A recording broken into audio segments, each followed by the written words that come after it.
Vamos a mais um estudo bíblico com o método ecumênico para assim extrairmos o sentido espiritual, a verdade de Deus que nos transforma e também vermos como praticar o amor que o Cristo encarnou no nosso dia a dia.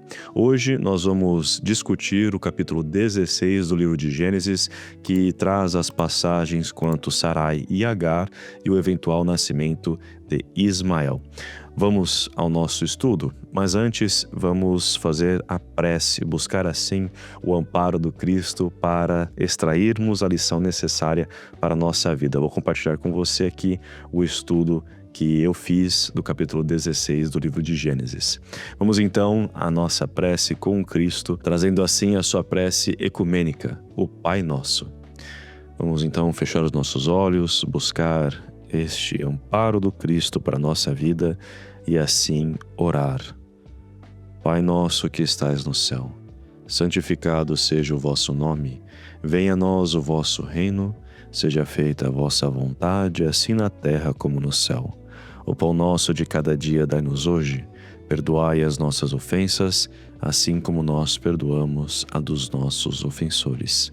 E não nos deixeis cair em tentação, mas livra-nos do mal, porque vosso é o reino, o poder e a glória para sempre. Amém. Amém. Que assim seja.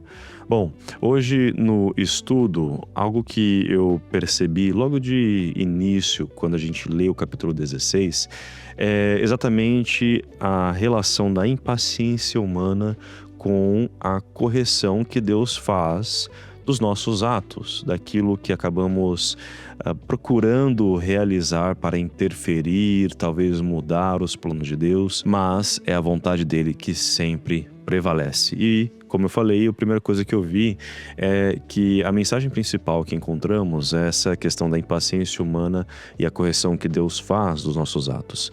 E também o conhecimento atemporal e a existência pré-material do nosso espírito.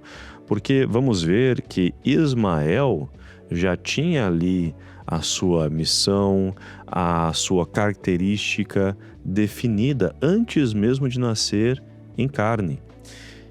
Portanto, nos leva à questão: existe vida antes da vida? Existe uma vida já formada espiritualmente antes mesmo de estarmos aqui neste corpo. E é isso que essa passagem nos traz, porque no momento em que Ismael está sendo gerado no ventre da sua mãe, Agar, Deus aparece a ela e lhe fala o que ele irá enfrentar no futuro. E agora, quanto à nossa natureza espiritual, como isso ressoa com ela, bom, primeiro a gente tem que entender que o texto está sendo apresentado em prosa e de uma forma profética. Como assim? É uma narrativa ali, trazendo todo um contexto histórico da relação entre personagens e como essa relação afeta a vida deles. E ao mesmo tempo apresenta para nós a profecia de Deus para Ismael, para a descendência de Abrão. Então a gente vê que retoma aqui nessa prosa a nossa tendência natural de acabar buscando ser independentes de Deus, ou seja, nos nossos próprios termos, assim como foi ali a condenação da Torre de Babel. Lembra que discutimos sobre isso? De que o problema era querer alcançar Deus, estar no lugar de Deus dentro dos nossos próprios termos. E aqui Sarai faz isso. Ela busca uma independência de Deus e busca agir segundo os seus próprios termos. E aqui nós também vemos que nos é apresentado os planos divinos, bem como a predestinação do nosso propósito e a existência antes do nascimento material, como nós falamos anteriormente. Ismael já existia antes de nascer. E Deus, portanto, já direcionava assim o seu espírito. Nós vemos que dessa forma, o Espírito ele age não só no texto, mas também na nossa vida, em meio às nossas decisões impacientes. Vemos que a promessa e a profecia de Deus, elas são reveladas, mas a nossa impaciência nos leva a fazer caminhos alternativos. Porém, dentro desses caminhos alternativos, Deus também age e faz assim cumprir a sua promessa, faz assim cumprir a sua profecia. Nós não temos como frustrar os planos de Deus. O que acaba sendo frustrado são os nossos planos e as nossas atitudes impacientes. E aí por isso que minha principal percepção é que Deus, ele conhece assim nossas falhas e tendências, mas espera que hajamos em conformidade com a sua vontade. Como assim? Bom, vamos ver aqui um outro exemplo, e aí trago a conexão com o Evangelho de Jesus, segundo Mateus, capítulo 1, versículos 18 e 25, e Lucas, capítulo 1, versículos 26 a 38. Quais são essas passagens? A primeira é ali o momento em que Maria já recebeu o chamado de que seria a mãe de Jesus e está assim compartilhando com José, e José está na dúvida se deve ou não continuar com Maria. E, portanto, Deus lhe manda um anjo para que, em sonho, ele assim prossiga e esteja com Maria, cuidando ali de Maria e Jesus, enquanto Jesus crescia em graça e sabedoria em Deus. Em Lucas, nós encontramos ali um momento em que o arcanjo Gabriel aparece a Maria, ele fala tudo o que viria a acontecer, que ela viria a ser a mãe do Filho unigênito de Deus, e dali ela faz o seu cântico, traz o Magnificat, observando a glória que ela está recebendo em ser a mãe de Jesus. Então, vemos uma manifestação espiritual, uma promessa, uma profecia sendo cumprida e sendo seguida por Maria e por José. Eles recebem a revelação de Deus em suas vidas e seguem com os planos divinos. Eles não agem de forma impaciente, como acontece com Abrão, Sarai e Agar. E como chegamos nessa conclusão? Bom, logo ali no começo do capítulo 16, nós encontramos que Sarai e Abrão estão tentando ter filhos. Até mesmo porque Abrão recebeu a visão de que ele teria uma descendência numerosa. Porém, Sarai fica frustrada. Ela não está engravidando. E essa frustração leva à sua impaciência. E, agindo de forma impaciente, entrega a Abrão Agar, para que assim Agar possa ter um filho e Sarai possa tomar conta desse filho, já que ela não está engravidando. Mas, e aqui vemos duas questões. A primeira era que não era só Sarai que estava impaciente. Abrão também estava impaciente. Também estava com dúvida de que a profecia de Deus viria a se cumprir. Por que eu falo isso? Porque Abrão teve uma visão, ele teve uma experiência espiritual gigantesca. Ele observou o futuro, viu a descendência que viria. E mesmo assim aceitou o pedido de Sarai. Mas se uma pessoa tem fé inabalável na revelação de Deus, ele poderia muito bem negar. Ele poderia muito bem fortalecer essa fé com Sarai e assim impedir que isso acontecesse. E talvez, digamos assim, o nascimento de Ismael seria diferente. Porém, Abrão, ele aceita o pedido de Sarai. Ele não recusa, claro. Tem ali a oferta, digamos assim, de manter a sua descendência, por mais que não seja diretamente com a sua esposa principal, que era Sarai. E a segunda questão fica que Sarai, como está no relato bíblico, entrega Agar como mulher de Abrão. E Agar, ao ficar grávida, frustra Sarai claramente. Por quê? Porque uma está tentando por muito tempo e é a principal esposa. A outra, ela mal chegou e já engravidou. Isso, para ela, traz um sentimento muito forte de negação, de escolha, que Agar é mais afortunada do que ela. E, portanto, o círculo familiar ali muda.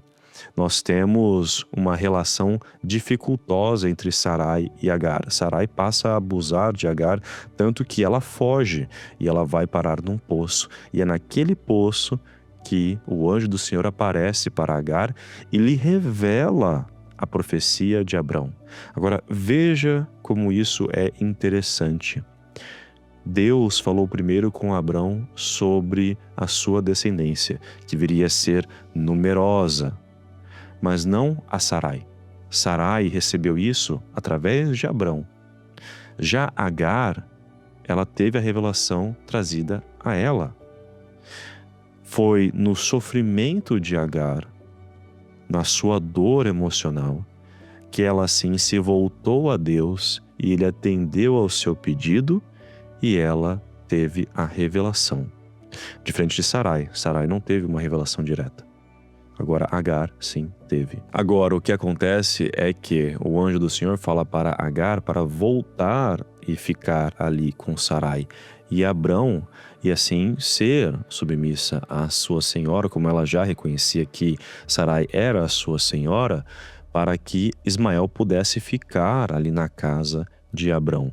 Por quê? Porque ele é da descendência de Abrão, ele é filho de Abrão e tem que permanecer ali em família. E uma outra conexão que vemos aqui com o Evangelho é que Deus trabalha pela união da família. Da mesma forma que ele mandou um anjo a José para que ele não abandonasse Maria e Jesus e permanecesse com eles, ele também manda um anjo a Agar para que ela volte à casa de Abrão e Sarai e assim esteja lá com eles até Ismael nascer e possam estar ali naquele círculo, naquele meio, de modo que possam sobreviver no local. Até mesmo pensando de uma forma lógica, ali era um deserto, são um povo caracteristicamente nômade, que vão mudando de lugares onde tem fertilidade, onde possam assim ter subsistência.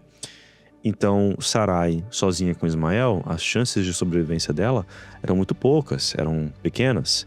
E ela estando ali com Abrão, mesmo sofrendo as questões com Sarai, teria mais chances de sobreviver do que fora da casa de Abrão e Sarai. E uma coisa que eu levo comigo é que, apesar de errarmos e falharmos, não seguindo a vontade de Deus, isso não é transmitido à próxima geração. Por quê? Porque Ismael é protegido, apesar dos problemas ali entre Abrão, Sarai e Agar.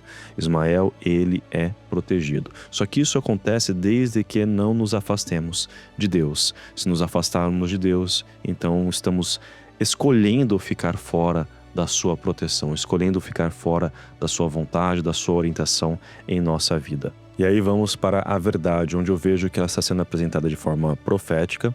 Deus revela a Agar sua profecia para a linhagem de Abrão e abençoa a criança com sua misericórdia, revelando assim o futuro de Ismael, que vemos aqui no versículo 12.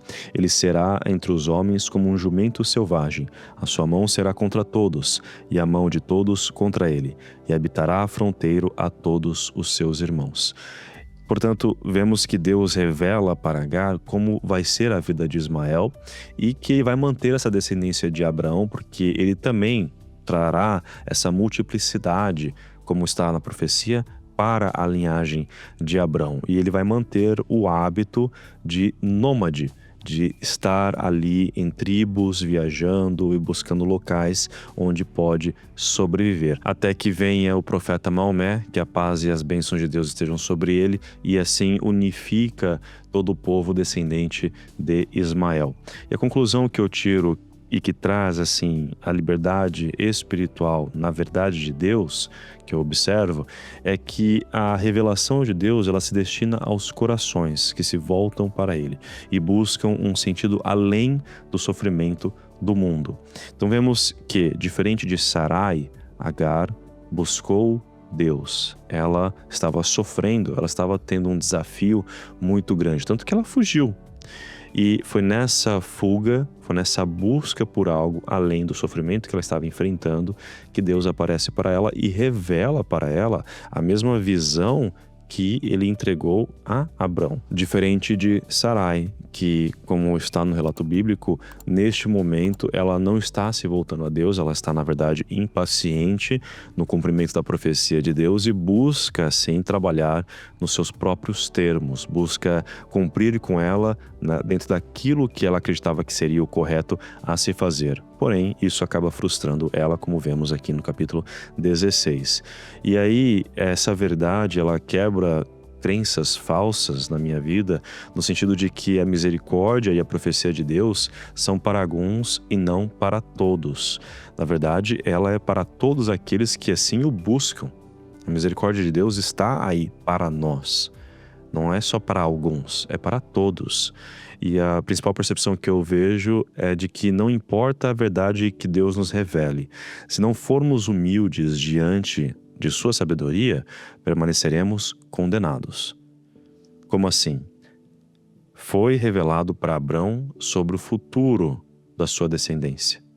E Abrão passou isso a Sarai. Porém, Sarai, ela não buscou ser humilde perante a revelação de Deus que estava sendo ali apresentada para ela por Abrão.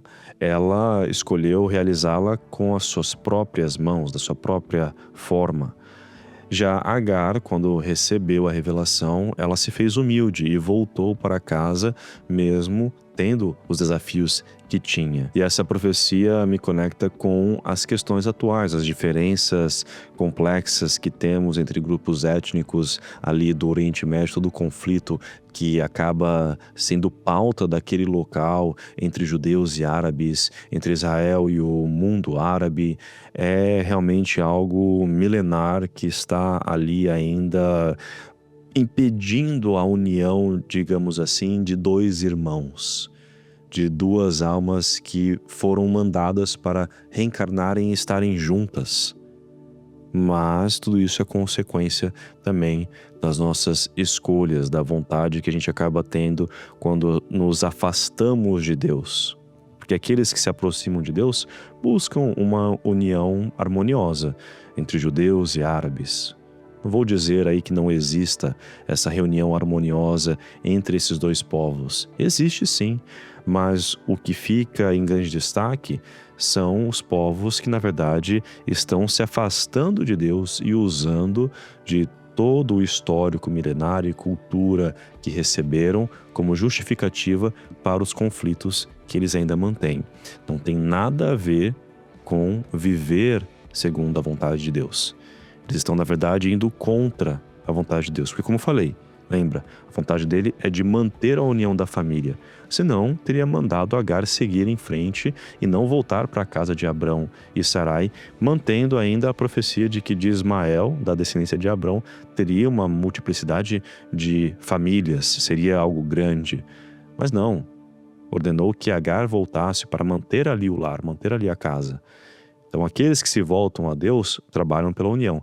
Aqueles que não se voltam a Deus vão se utilizar de todas as justificativas que puderem e quiserem para continuar mantendo conflitos e destruição e morte e guerra. Isso não tem nada a ver com Deus. E aí algo que me traz paz nisso tudo é de que nós não podemos impedir e nem frustrar as promessas e profecias de Deus. Por mais que tentemos, por mais que a gente trabalhe contra, elas sempre se cumprem.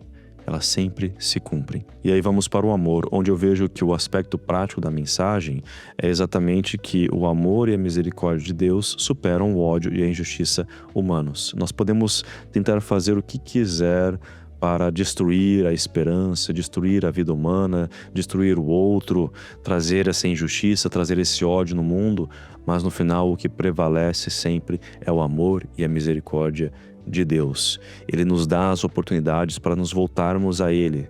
Somos nós que escolhemos virar as costas e assim continuar seguindo no caminho de destruição. Mas está ali.